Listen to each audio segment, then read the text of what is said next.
All right, we are live. Tapping Birdie, John Deere Classic here with Stitch Picks. Nick from the Better Golf Pod on a heater right now. You know, just a great guy in the industry. It's been a long time coming. I'm glad you could join TIB this week. How are you? Yeah, dude. Thanks for having me, BK. I greatly appreciate it. It's been a pretty solid run of late, so that's good. But yeah, I'm excited in some way to talk about the John Deere Classic because this field is absolutely gross. But there are some good numbers out there, hopefully. Yeah, no, it's not a great field. It's not a great event. This is easily the worst of the year. But, you know, we got to talk about it. We got to find some value. We got to find some winners. And, you know, at the end of the day, at least it's a course that we see every year and have a decent gauge on. I feel like that, you know, kind of helps things out a little bit. If there was some random course with this field and nobody, it would not be promising. But I think that we could find some diamonds in the roughs and find some winners this week. I think everybody's a diamond in the rough this week. Yeah, no, it's going to be a tough one, but we'll figure it out. Before we get into a little Travelers recap, a little John Deere, maybe a little Live, maybe some Euro stuff. Got to shout out BetSports Golf, the sponsor for the pod. This wouldn't be possible without them. They put out a lot of great information every week. So go sign up. If you're watching on YouTube, like and subscribe, all those great things. They make it possible for us. And, you know, they're the reason we're here because, you know, I'm not super excited about this week, but we got to put out content. So it's okay. It's all good. We'll make it work. Yeah, you can't hate talking about golf.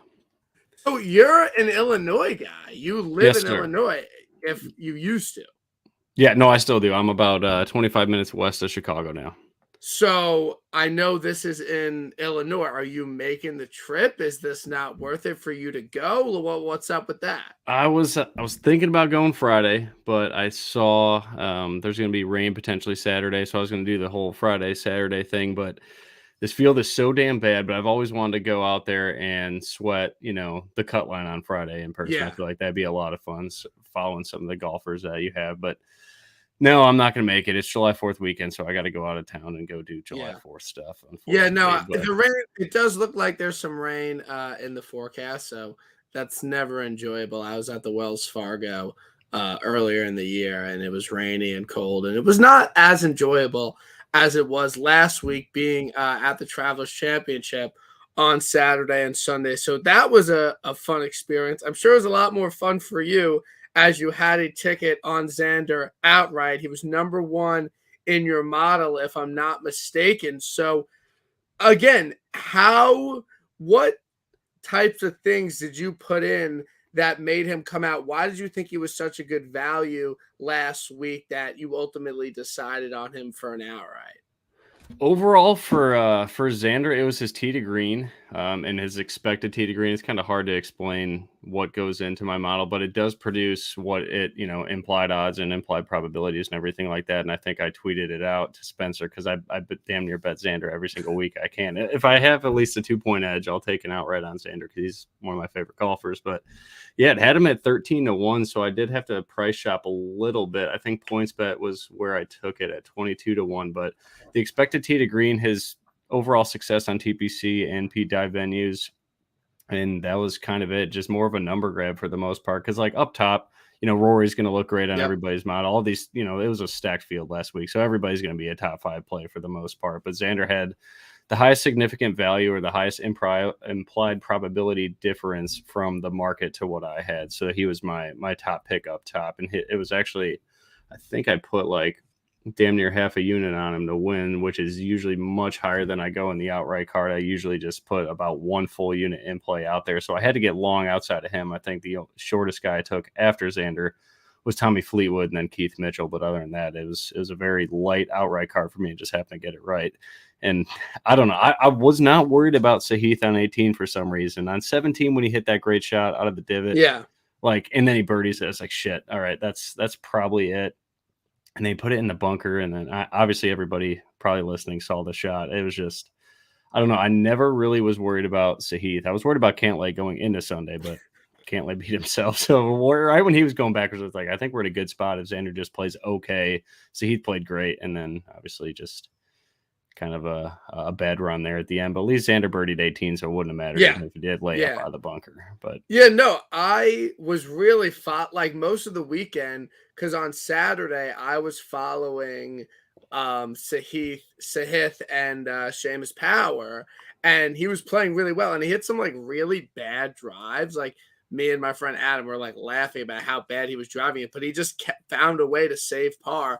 And then he went birdie eagle on the back, and we're like, okay, like this guy's like pretty good, but he wasn't really putting that great. And then we were following Xander and Cantlay for a little bit. I just like I think it's funny that more people probably bet Xander at the Masters, PGA Championship, and the US Open than they did last week at the Travelers. Like, I don't think he was that popular. Again, in a weaker field, he was coming in with great form, but I think with a guy like Xander, I think that people just get burned on him so much betting him under 25-1. They're not like, oh, let me go out of my way to, bet him at the Travelers. So that's why I applaud you for the pick, because not that many people were on it. It wasn't that obvious. And my, small, just thinking about Xander, I like him on long, difficult tracks. So to play him at a shorter track where you're going to have to go low, that wasn't really something I was ever going to do. But then you look at it, he already had a win this season with Cantlay, and he had 4 straight top 20s. He was obviously hitting the ball great. These guys are great. They can obviously hit wedges close all week. So it was just a great call. It was a great event. And Sahith, he's an electric factory, and everyone was rooting for him down the stretch. It was great to see. Yeah, he's a talented player. I'm interested to hear your thoughts on him this week, and especially from a DFS perspective, if you want to talk about that too. But yeah, for Xander, I think really the only thing that was missing is his putter's been really, really cold this year. Everything else, like his proximity is 150 and in, which are a lot of the shots he hit this week. He's just lights out, great off the tee, and he's accurate. He's an accurate bomber. So like he checked every single box for me, and then the only thing like that I was buying low on, I guess, was that he just, gains a stroke and a half putting, and he probably wins the thing. And I think he gained close to 2 if I got it here somewhere. Yeah, 1.97 or 1.98. So, yeah, the putter came, and that's like all that was missing. But, yeah, like you said, he's burned a lot of people. And even my friends, when I put him on the card that I share with a bunch of my friends, like, oh, Xander again. Like, it is a little bit of a fanboy play for me, sure, but I just kind of trusted the numbers that I had. I pretty much just only bet if I have what I, perceive to be an edge, obviously. And my model's going to be wrong plenty of times, but that's kind of how I do it, and it's been working out pretty well. Yeah, and I think the thing about Xander, and I actually talked about it earlier in the week, I was on Andy's pod, and we were talking about how, the Travelers, it's kind of hard to model because it doesn't favor any type of specific player. And you look at the winners, and it's kind of just like well-balanced players. It's not all bombers. It's not all short hitters. It's not all elite iron players. And, Harris English, we're talking about it. It's like, I don't know if Harris English has a super elite skill set. I think he's just kind of good at everything. And I think Xander is exactly like that. I think Xander doesn't really have a weakness in his game. He's not someone say, oh, he's a bomber. Oh, he's an elite iron player. Like, oh, he's an elite putter. Oh, he has an elite short game. He's just kind of good at everything. So it's just kind of interesting that, again, he went on to win. But it was a great tournament to go to. We followed him on Sunday. Followed him a little bit on Saturday. Like, he played great. I'm a fan of Cantlay now, I have to say. I feel like you want golfers to acknowledge you when you're at a tournament. Cantlay, the boy. Like, let's go, like, acknowledging everyone, like, giving a thank you, giving him a low. Where, like, you go to these events and you realize, like, how little these guys actually interact with the crowd. So I'm a fan of Cantlay, given, when I said, let's go Cantlay, even though I desperately wanted him to lose, he was like, thank you. Appreciate it. Boy, chill. Also, I kind of befriended his girl, Nikki, a little bit, who is an absolute smoke show 10, perfect, like just drop dead gorgeous. And she was following all week. So was I. We were kind of together for a little bit, made conversation a little bit. I was going to ask for a selfie, but I thought that would have been a little bit too horny for me. So I refrained from it. But if you're ever at a tournament, follow Cantley if he's playing, because Nikki is just drop dead gorgeous. He lucked out. You know, I would be with somebody that just won $15 million, but Cantley's girl, go follow her on Instagram. Just an absolute gorgeous woman that Did you offer to buy her a drink or anything? No, I did not. Is that the move? I don't know what the move is when you're at a tournament and that situation arises. I just didn't know what to say. Like, it's very obvious, like, that she is the girlfriend of somebody, because it's like golf event. It's just like a bunch of like old sweaty guys and like young frat guys, and then there's just like this model walking around.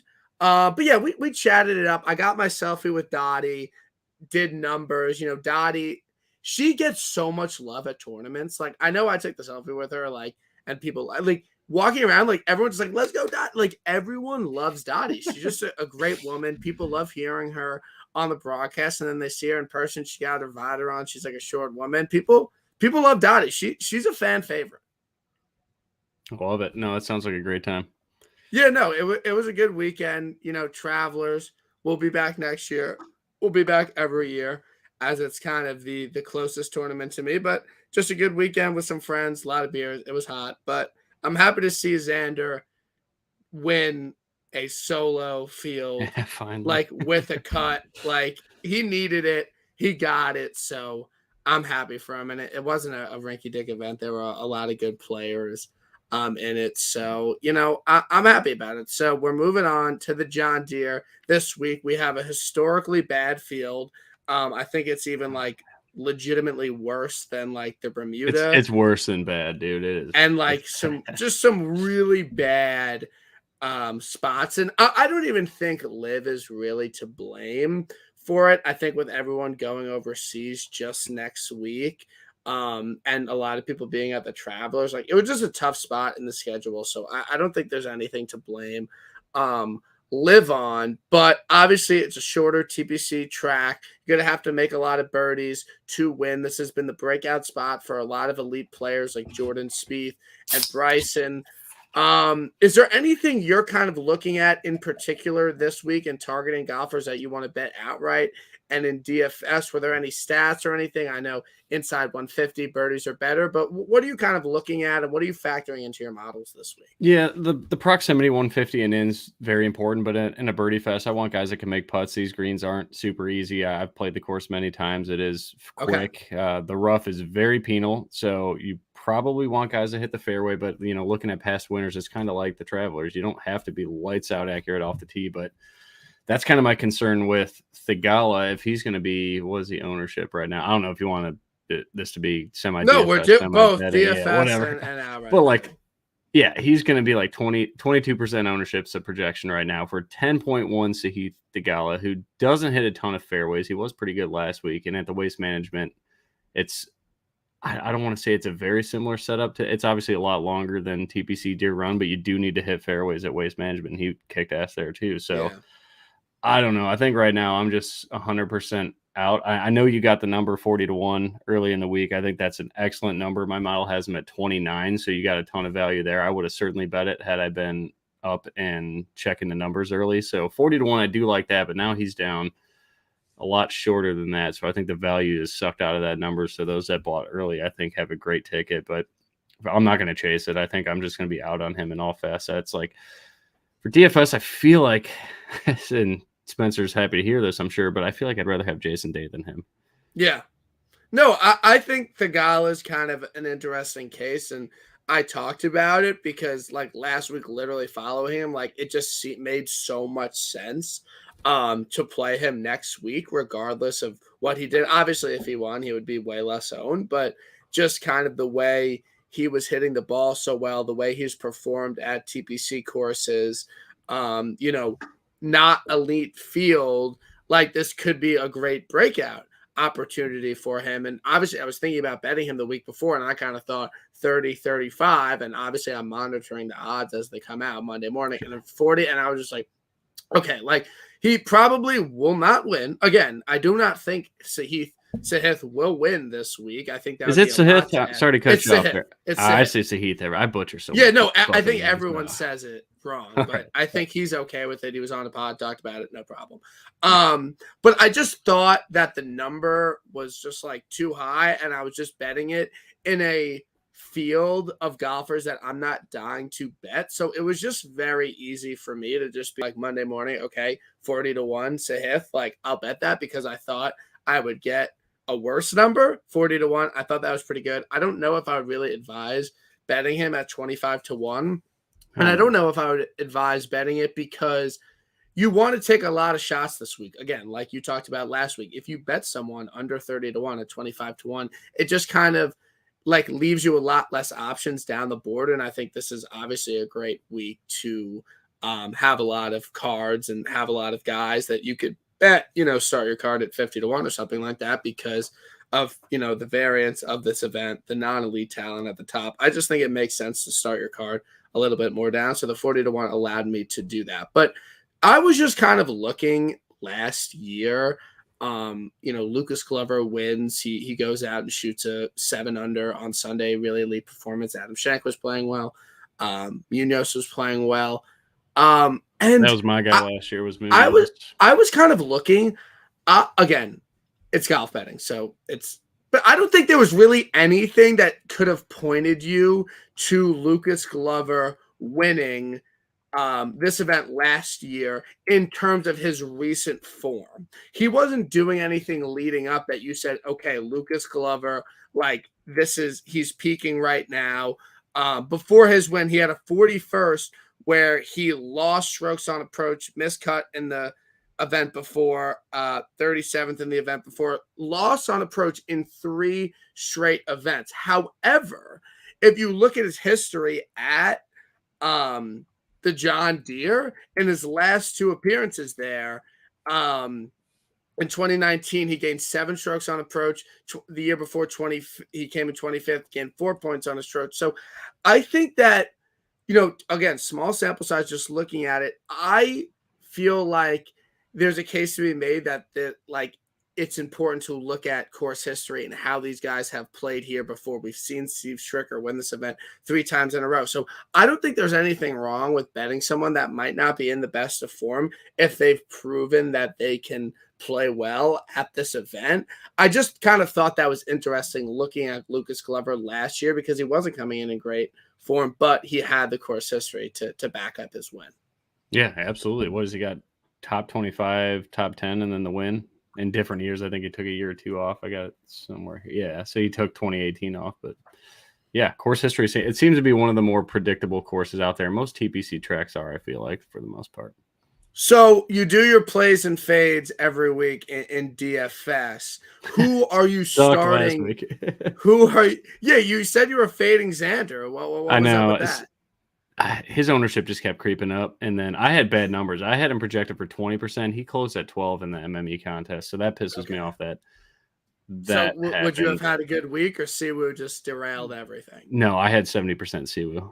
Yeah, that's tough. That will do it to you. That will do it to you. So this week, I know it's kind of early. Who was your play at the top in terms of starting your DraftKings lineup and someone that you like to as your highest price guy in? It's pretty gross. I guess if we're going 10K and above, I think I'm probably going to choose Hadwin over Webb, but Webb will certainly be in the player pool. Hadwin will certainly be in the player pool. I'm out on Sahith for sure, 100% there. One of the guys I like a ton, but his odds seem to be going backwards. I like Nick Hardy. Yep. I think Nick Hardy is in absolute incredible form. He was playing great to end his Corn Ferry season, then killing the PGA right now. I think he finished 10th at the U.S. Open. He's a very talented golfer. He's from Illinois. I know he's played this course many times. I don't think he's done it in a competitive atmosphere, at least maybe in college or something like that. I don't know, but anybody in Illinois usually goes out to play TPC if you're not from, like Southern Illinois where you're 5-6 hours away. But I like Nick Hardy a ton at 8.7 to kind of anchor my lineups and then go with that 8K range. Like obviously everybody loves Cam Davis. I'm not sure my thoughts on him yet. I like CT Pan a lot, but yeah, sorry, I'm just ranting. But to answer your question, I think Hadwin is probably my guy over Webb Simpson just by a little bit. Yeah, I like it. I think that people will go with who they're used to and who they trust more. Obviously, they're going to trust a guy like a major champion that's won multiple times on tour in a Webb Simpson over Hadwin. But I think that Hadwin, there's no reason why he wouldn't play well this week. I think he definitely can have a high finish. I know his outright number is pretty gross, but I think you just kind of have to throw that out in an event like this. But to second your point, I love Hardy this week. I'm betting him outright. He was one of like my first plays this week. It was not even a question. Sky Hook came on my show last week and he really sold me on Hardy. I played him in a lot of DraftKings lineups. Unfortunately, I had Jordan Spieth, but he played really well, had a top 10 finish, gained in every major category across the board. He's made 3 straight cuts plus a 14th place finish at the US Open. I think, 45 to 1, 50 to 1, you could get him out right now. I think it's a no-brainer play. I just think it's a good, number on a guy that's shown that, he can contend and, finish very highly in a major championship. I don't think anyone would have expected that from him just 2 weeks ago. He backs it up with a top 10 finish at the Travelers. So Nick Hardy at 45, 50 to 1, that's a no-brainer for me. I'll be betting that. He'll be in my DraftKings lineups. I think it's a really good play. I think that, and again, you talked about he's an Illinois guy. So factor that into it. I mean, it's really a no-brainer with the way he's playing right now. Yeah, his proximities are sick. He can get hot with the putter. That's kind of everything I want. I don't have a ton of strokes gain data from him off the tee. He looks to be rather accurate, hits it a long way too, so he can make this course really short, really tear up the par fives as long as he's accurate. And then, the putter can get hot. That's all we need.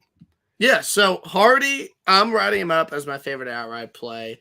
I think, of all the people, I really like him the most to kind of get it done. Especially for week. the value there too. Yeah. Like you're not going to recommend Adam Hadwin at 12 to 1 or something like that. That's just there's no fun in that. Yeah. So do you actually have a case for Spencer's favorite golfer, Jay Day, this week? Do you think he can be a good play as an old timer that gets it done like Lucas Glover last year? Do you think that there's some value on him? When's the last time he played the damn course? The only reason I like him is because everybody in that price range is 30% owned, and Jason Day is going to be sub 10%. He's accurate off the tee, and he's one of the best putters in the PGA. Can be, at least, has shown it many times. So that's it. I'm just buying the low ownership because it's just a way to get different in a tournament that's gross. I mean, pedigree-wise, he's probably top of the field. I'd say the most talented golfer in the field is, as much as I hate him, Maverick McNeely on paper, but pedigree-wise, like, does anybody have maybe Webb Simpson? But Jason Day was a world number 1. I don't think anybody else in this field could say that. Yeah, no, I think it's a good play, and I think again people are just gonna kind of dismiss him with the names around him. So I think that he's a easy guy to work into your DraftKings lineup. Someone you're betting outright, I bet also outright just because I bet him last week and I don't want to hop off, but he's been popping a little bit. Is Cam Davis. What kind of drew you to betting him? I know you could get him at around 50 to 1 this week. What were your thoughts on Cam Davis to go bet him? Obviously, he won the Rocket Mortgage. It was this week last year. He had a really strong first 2 days at the Travelers and just kind of really fell apart over the weekend. But at least he did it for 2 days. He was in the top 10 for the first 2 days, I believe. He was playing really well and just had a pretty bad weekend. But I think that can translate here. He's obviously won a very scoreable event before. He's an elite driver of the ball. He's pretty good with his wedges. He was putting well last week. I was tracking him a lot. So, Cam Davis this week at 50 to 1, he catches your eye. Yeah, it was more of a number grab again. I don't like Cameron Davis may be a fade for me in DFS if his ownership keeps creeping up. I think he's peaked over 15%. Yeah, 16 right now is what I see. He doesn't hit fairways. So that is my one concern with him. And it's not like he's in incredible form. He just plays very good for 2 rounds in a tournament, makes a cut, and then somehow falls apart on the weekend every single time. The Masters, like, I was incredibly heavy on a 0% owned Cam Davis, and he made the cut, and then he just sucked on the weekend, and I started going backwards. But he's a good putter. His proximity is awesome. He can shorten this course a lot, which is already short. I think that does matter a little bit for the par 5 scoring, but I am quite concerned that the field loves him so much. And there's certainly downside with his game is that he doesn't hit fairways, and courses that it matters. It's certainly going to hurt. Like Waste Management at Phoenix Open, I think he sucked. I was interested in him I that week. played him that week. Yeah, I was interested in him that week. I don't think I got there, but I tracked him because he's just a golfer I feel like is underperforming for how skilled he is, especially for, he's not that young. I think he's 26 or 27, but I always love these guys that come into the PGA already making putts. I feel like that's something that, I don't know if that's like just a golf folktale or something like that, but like older golfers can make putts in short game. When you're on the course, you always see these old ass dudes that hit driver at $150, but then they get around the green and they're chipping a one putt every single fucking time. Like that's how I feel Cam Davis. The short game solid, his putting's great, but I don't know. I feel like the public is way too invested in Cameron Davis and DFS. I think that could be a landmine, but my model had him priced at 37.5 to 1. So at 50 to 1, like by design, I have to take that. Otherwise I don't really trust what I'm putting into my data. So that it was just a number grab for me, I guess.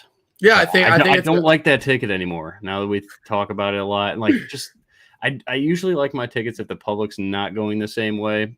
Yeah. Like Billy, no one. Yeah. I love that. That was a good one, but I think Cam Davis is a pretty popular bet this week again, because I think in a field like this, people, are going to guy, okay, he's won before, he's playing decently. Maybe you cash an outright ticket on him last year. People are just way more likely to back someone like that they feel like can actually win on tour when he's surrounded by a lot of guys that we haven't seen, win on tour. So the next guy I bet that I was watching last week, and I was really impressed by his performance. And he's obviously a streaky player. This is a pure upside play. I got him at 65 to 1. But JT Poston, I really like this week. Again, I think he's down to like 50 to 1 right now. But again, I got a good number on it. I think it's a good play. I'm not sure where his ownership's going to be at, but the guy has three top 10s in his last 7 starts. Like, he very well could miss cut, but that pays the same as a second place finish. Second place at the Travelers, getting 8.2 on approach, 5.3 putting. That's obviously exactly what we're looking for. Again, is it a perfect comp? No, but it's a shorter TPC track where you're going to have to go low. He literally showed that he could just do it here. 9th at Wells Fargo, 3rd at RBC Heritage, another shorter course. So again, very well could miscut. He's kind of on a good finish, made miscut streak, but I'm willing to take the upside again in a field where I don't see a lot of great options and I don't see a lot of great value. I just think he's someone that, really popped last week and played well. And there's a lot of discrepancy within his odds. He's 33 to 1 on Bet Rivers, but 55 to 1 on DraftKings. So again, I think 55, if he's your second or third guy on the card, is a pretty good play on Poston. I absolutely love that play. If I could cash out my Cam Davis ticket, I would take that money and spread it on Poston. I got Poston at 39 to 1. So now that Poston's at 55 to 1, I have more value on that ticket than I do Cam Davis. Well, I'm in New York. That ticket. Poston's my guy. I think this week that he's going to be my Siwoo. Get some action down, just let me know. I can place it for you. I'm in a legal state too. We're good. So, well, then bet it. Then you're good. See, that's my thing though. Is well, maybe I won't be disciplined if we keep drinking, but I like to stick to my. No, I'm with you that you should have the same amount to win every week, and you can't bet like 3 guys under 20 to 1.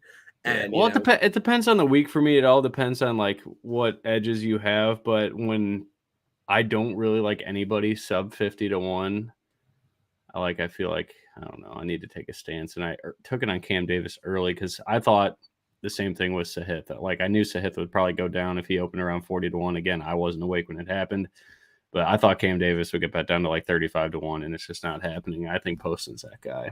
I like that ticket a ton.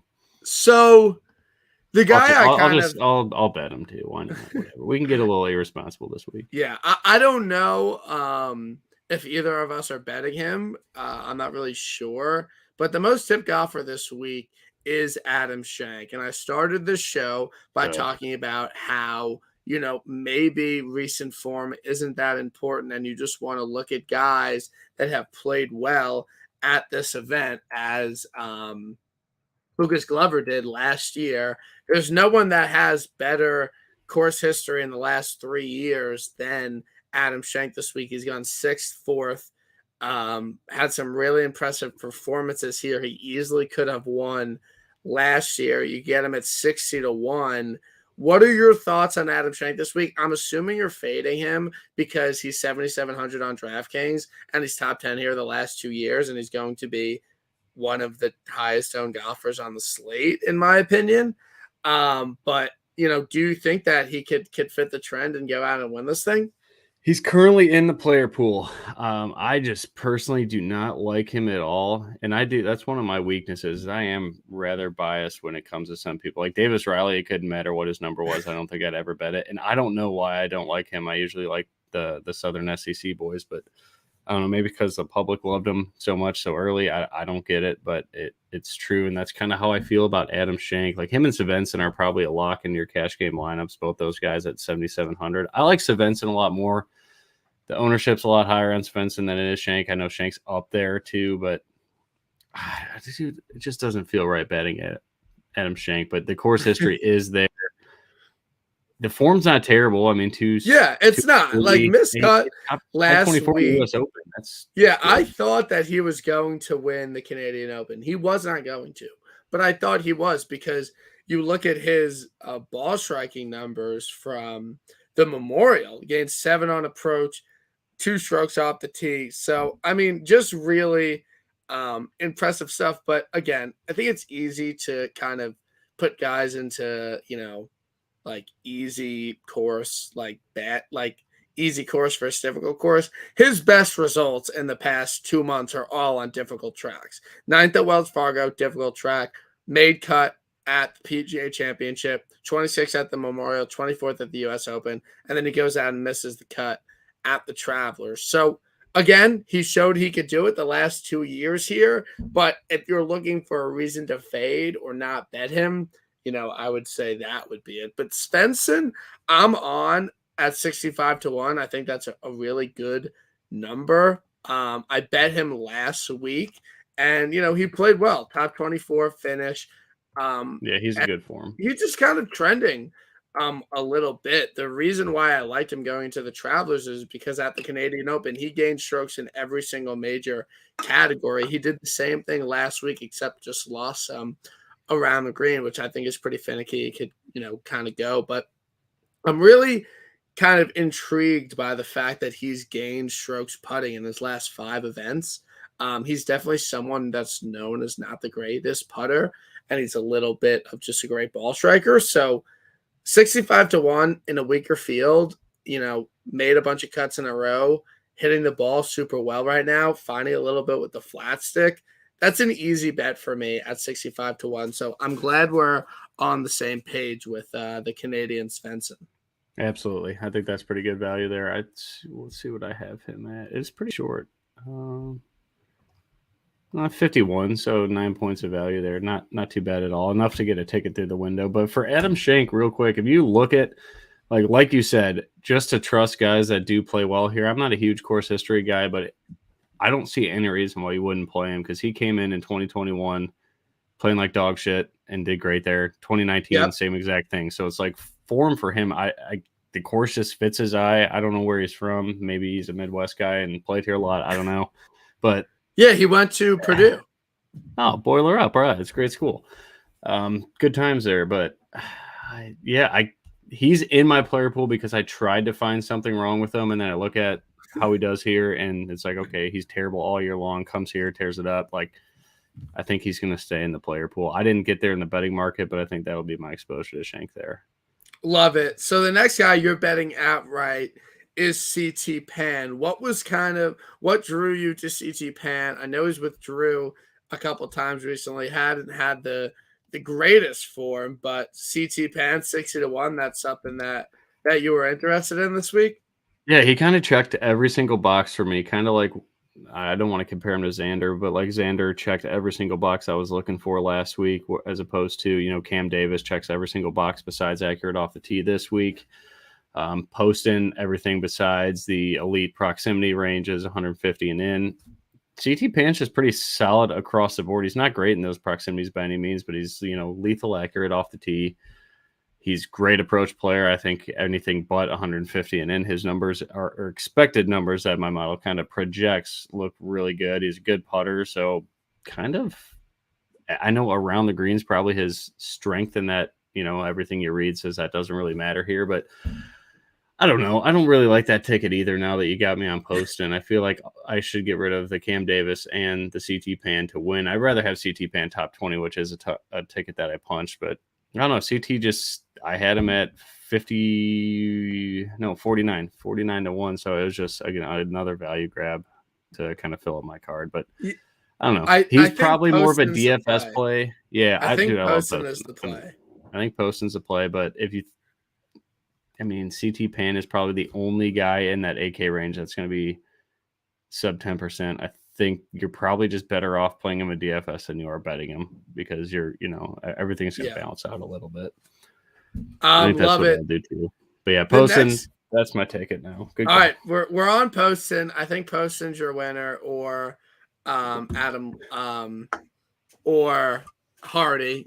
Either one of those two. But if neither of them that'd be great. Win, I think my winner could possibly be Doug Gim. Okay, hear me out. I'm not a Doug Gim guy at all, but I kind of looked into what I was talking about. Is how it was like, okay, the only thing that could have pointed you to Lucas Glover last year was his results at this course.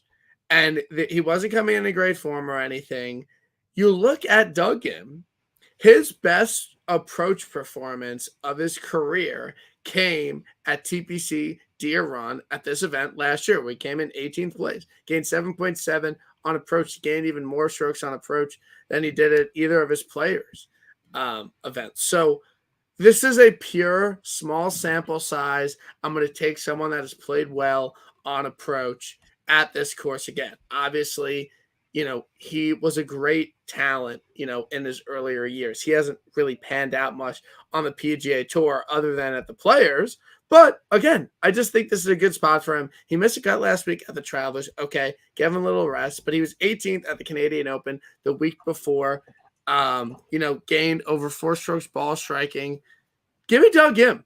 This place just suits his eye for whatever reason. I don't know why, but he had his best approach performance in his career here last year. 60-1, Doug Gim. I don't have a lot of options.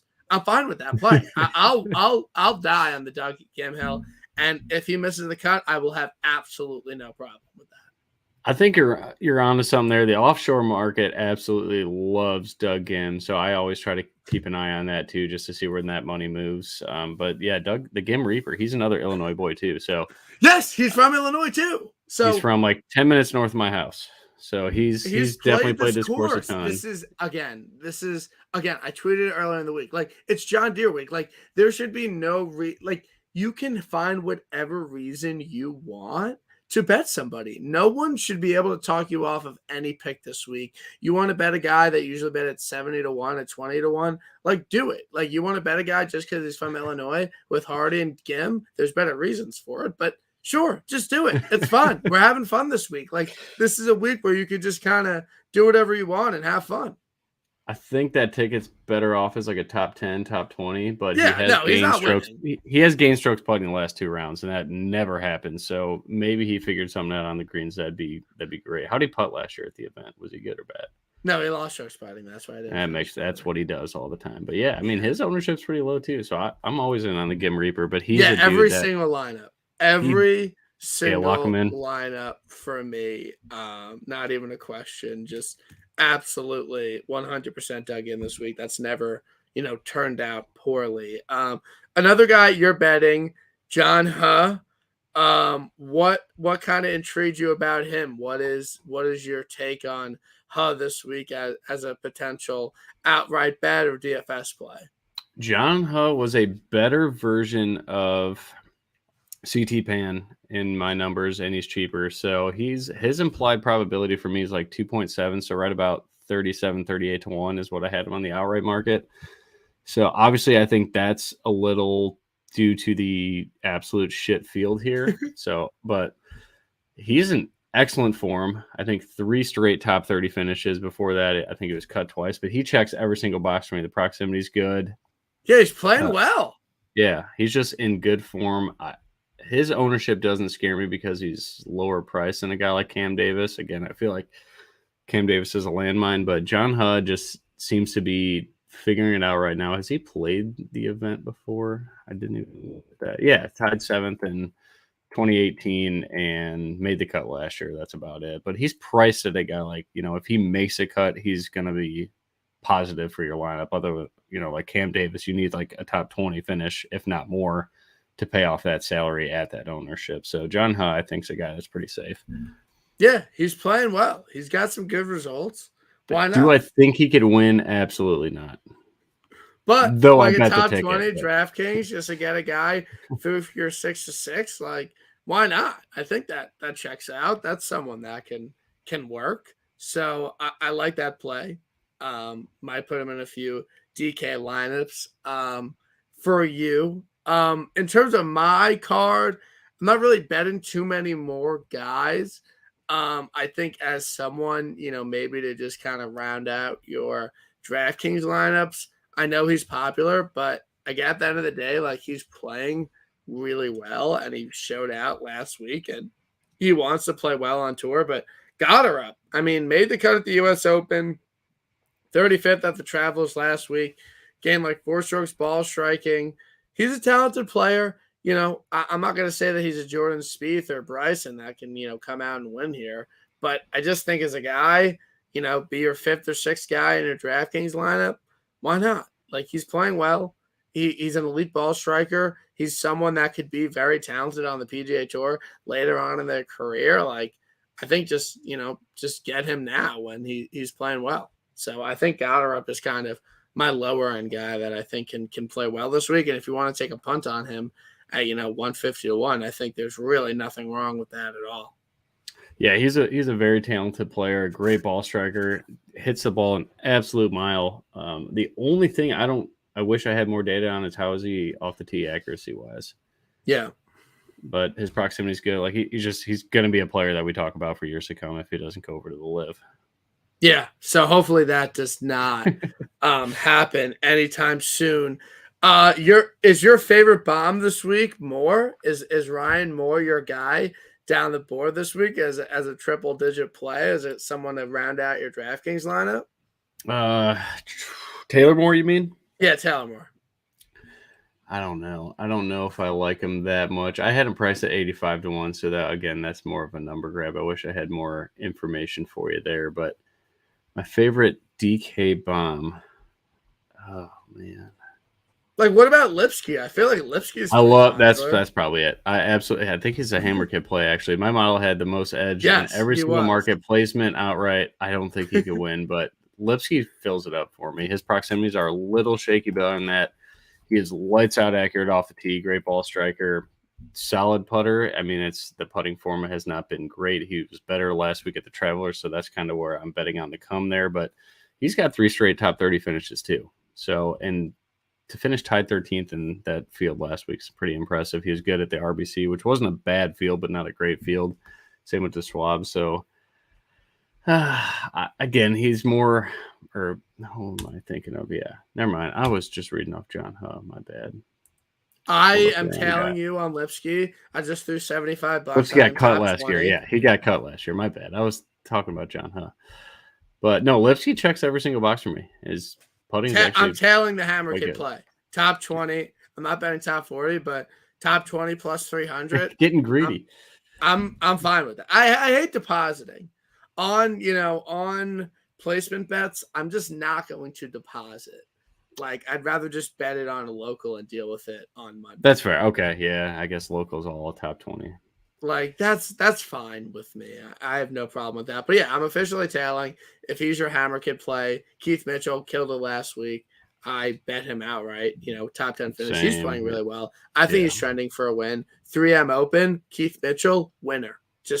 I just came up with that right now. Keith Mitchell is playing well enough to win. We just need the right event for him. I think the 3M Open's the place for him. Bomber's Paradise, elite driver of the ball. So in 2 weeks after the Open, when we hit Cam Smith outright, we're going back-to-back with Keith Mitchell at the 3M Open. So I'm glad we were able to, kind of talk through this board, give our favorite plays, give our outright bets, give our DK plays. Been asking this. Do you have an early lean for the Open Championship? Because I think Cam Smith is going to win. Wide open off the tee, a lot of wedges, going to have to go low. I think it's Cam Smith.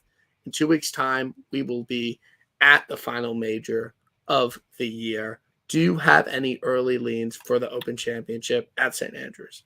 Not at the moment, no. If you want me to force somebody real quick, I'll try to pull up what my model would say for the event, but let's see here. I want to say Xander, but I can't do that again. Yeah, no, Xander, you're like good on betting. Like, do not bet Xander anymore. I think you just kind of got the outright on him, which most people don't, and you just kind of savor that for a few months. Pocket that and run. What if he gets hot, though? He could get hot. I think actually. I don't. Again, I am going to be a prisoner of the moment and be a victim to a false take. Like, I want Xander at a difficult Open Championship. Like, I think it's going to be pretty easy at St. Andrews, unless like the weather's up, but who knows? But yeah, I think, you never know. I think Xander is more primed for like a PGA Masters or a U.S. Open, but I think Cam Smith is going to win. I can't take a big favorite, so my model's favorite at the moment that is larger than 50-1 is Thomas Peters. That dude's in good form too overseas. Someone literally like Baroff DM'd me and was like, Thomas Peters 125-1 for the Open Championship with the each way. Like, yeah, that's the price I got too. Okay, all right. I guess that checks it out. I don't know if he could beat a world full of studs, but I think like he's probably a guy I'll actually get a little bit greedy on and go down into the top 20 market on. Yeah, no, I think Peters at the Open, good play. He's playing this week at the Irish Open. I think he's one of the favorites. I think he's second. Adam's betting him, so I think that it's a good play. Ryan Fox on the Irish Open top 20, top 10, bet him every single week. He only finishes in the top 20 on the DP World Tour. He doesn't win, but he was good at the Open too, wasn't he, last year, sorry? I think so. I think he's a very talented player. And he just never wins on that, but he's always in it. So that is my lock of the week, Ryan Fox, top 20. He probably won't because I'm just hopping on now after I've seen it for months, but it's okay. He did not do well it's fine. Year, actually. But yeah, Ryan Fox, again, I like him at the Open as well, but this week, top 20, if you could get it, bet it. Do you have any live picks? I think the odds are so terrible, like it's not even worth wagering on because it's like genuinely like just horrible odds and like no one ever wants to bet someone under 20-1. And I just need a bigger sample size. Like I just like need to see who's actually going to win these types of events before I could get some money down on it because it's hard enough to bet on the PGA Tour. I don't think it would be easier to bet on the Live Tour where we genuinely do not know where these guys are at and how they're going to play and who's going to win these events. Yeah, I agree. I've yet to have the slightest interest in that stuff right now. I'm glad because I don't think it's a really great betting opportunity so far, and I'm not really interested in the product. So I don't even know how it works. Like outside of regular golf, are they doing this team thing? I don't know. But that doesn't have to do with the outrights. It's not like I'm being a stay off my lawn type of guy. I just literally haven't sat down because it's like I've really liked the PGA events that have been going on right now. So it's like Monday's kind of like my day to digress. And Monday night I'll look a little bit, and then Tuesday is I'm looking at numbers all day long. So it's like I really don't have time. And if I did have time, I feel like I'd like after I'm done with this and I work on my own golf. So it's like I don't want. If I look at the live, then what am I going to do? So how is the game at? We are friends on Grint, so we will always we will always be aware of each other's game. How is the game feeling for the summer? Are you trending? What are some of the goals you have going into July and August this summer? So I played my best round of the year Sunday, and it's a funny story. So I don't know if it's that funny, but I went to a buddy's 30th party on Saturday, and we were out till 4 a.m. The tee time was at 8 a.m. Sunday, and so I had to call my friend at like 4:30, and he didn't answer. Of course, I left him a voice and was like, "Dude, I can't drive in the morning. Like, there's no chance." So he had to pick me up, and I was still very drunk when he picked me up Sunday morning to go to the tee box. Hit the first fairway, played my ass off, honestly, and then I was going to break 80 for the first time in 2 years. The last 2 years, I kind of just went to shit. I think I watched too many golf videos.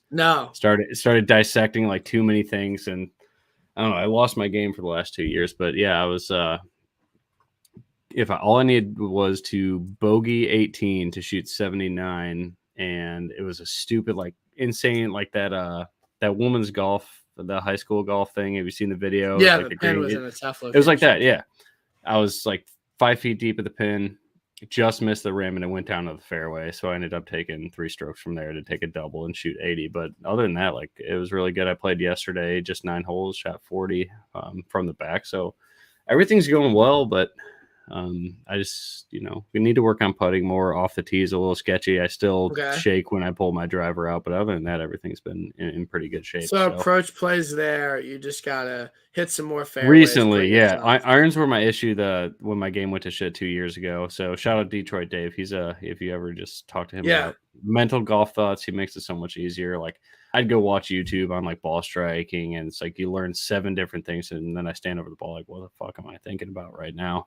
Are we allowed to cuss? I'm sorry if I kind of just let it fly. Dude, but yeah, I mean, yeah, all right, good. About how hot Cantley's wife was for like 10 minutes. Well, you still kept it rather PG-13. Yeah, no, I mean, I'm not trying to be anything crazy, but no, I'm glad that your game is trending right now. So you normally just shoot in the 80s, or just like kind of an 80s golfer? Yeah, I'm like low 80s. My goal for the year is to sit in the upper 70s. I know I'm not gonna make a giant step to get to a scratch golfer right now. Yeah, but we all have our little goals. Yeah. So I'm glad. But yeah, my game feels great right now. I feel like I just kind of got a lesson, made some swing changes, and I've just been really dialed off the tee. And do you like lessons? Sorry to cut you off. Like I never like I literally went like 2-3 years without getting a lesson. But this guy on Twitter, he's like, just come get a lesson. And I was like, okay, sure. It's not like the whole reason why I'm playing well. It just kind of fit. Like I was definitely trending towards playing better. I got new irons, but just kind of the swing thoughts I have is like bringing the club out to the left more versus like hitting it back, sucking it in has really helped me. And I also feel like it's just like I'm super confident off the tee. So when you go up to your tee shot and you're like, I've hit my last 15 drives super well, like you're not thinking, okay, slow backswing, like move your hips, like don't be too quick, like you just kind of swing better. So I just feel like for amateur golfers, like you just play, obviously, but like you play better when you're just like more confident in your game, and you're not like 100%. Going up to the tee box like, oh, like I have a massive slice, like I'm a little bit worried. I think I need to start aiming at greens, the center of greens more, because I think like I hit a draw off the tee, but I think I'm just gonna hit a perfect draw with my irons, and I think I kind of push them a little bit. So I think going forward, got to work on the short game, but I think aim at the center of greens a little bit more. And I know this sounds dumb, but take less club, because my ball seems to run up a little bit. Like the middle of the green where the flag is might be like 135, or like I'm gonna be like, okay, that's probably like a pitching wedge, but then it lands there and then runs off to the back of the green. So I think I need to be better at like, where do I want to land this ball? And maybe it's probably not going to stop on a dime. It's probably going to run about 10 yards. So the game's good. Broke 80 again, way earlier than last year. Every single round this year has been sub like 93, which has been really good for me Great. because Yeah, it's a last big year I was shooting a lot more like in the nine, like an average round was probably like a 95, 97, 98. But with just being a lot better off the tee, I feel good. I feel confident in my golf game. I'm getting out this weekend. We're going low. We're hitting a lot of greens. I'm excited for this summer. We're gonna play a lot of golf.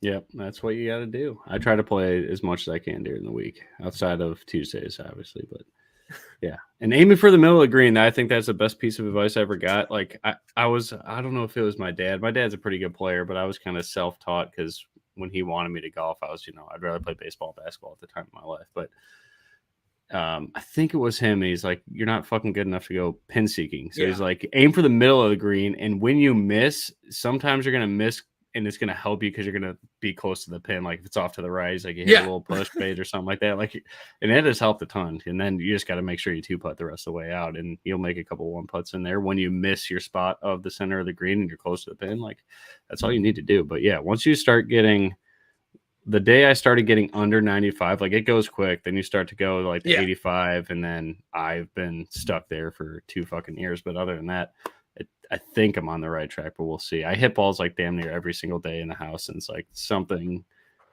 doesn't feel great every. Like I'll have like 2 great days and a bad day, and it's like what the hell's going on? But it's such it's an addicting sport, as you know. But it just makes you appreciate the pros that are out there actually like doing this at the highest level on a consistent basis all the time. Like, I always feel like that going to events because you're like, these pins are in the most difficult spots. And if they pin seek, they don't play for the middle greens. They have to pin seek. Like, and the funny thing is that like the scores would be so much lower if the pins were in easy spots. Like you don't kind of realize that. Like they take it to 18 under and every pin is tucked and like on a slope, like, and they're still going so low. But yeah, I mean, obviously these guys are super good, but they just genuinely put everything to inside 15 feet with like anything less than like an 8-iron in their hand. So, that's kind of just going to events and appreciating that. I think it just makes it a lot better. And obviously they're all great putters, even though we might think otherwise sometimes. But I'm excited for our golf season coming up. I'm excited to go low. And I'm excited to follow you when you one putt for birdie on 13th green and I get the notification on Grint now. It was a holdout yesterday. I did not make any one putts. It was shitty. But we got to get an industry game out there somewhere. No, definitely. So all the people that have been on the show, send them an email. Let's set up a big game and gamble on our ass off on that too. Yeah, we'll have some fun. But it was a pleasure having you on. I'm sorry that the field wasn't great, but it was still a good pod. And hopefully we hit a winner this week with some of our shared golfers. Yeah, absolutely. Thanks for having me, man. I appreciate it. All right. I appreciate everyone who listened, and we'll see you next week for the Scottish Open.